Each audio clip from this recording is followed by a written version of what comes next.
Achieve the perfect hole in your Lauxes Grates with our step-by-step guide on drilling for potways.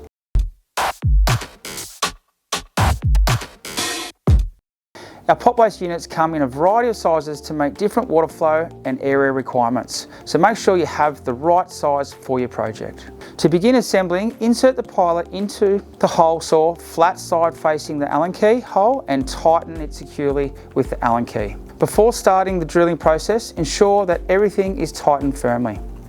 When you're ready to drill, place the grate on a soft surface upside down. Stand on each side of the grate to secure. Start slowly and keep the drill level and steady to prevent any damage to the grate or injuring yourself. Apply moderate pressure as you drill through the grate, and once you've finished, remove any large burrs. And that's it. You've successfully drilled a hole in your Lauxes Grates. Remember, always use proper safety equipment and techniques when drilling. And if need any assistance or have any questions, our team of experts are here to help.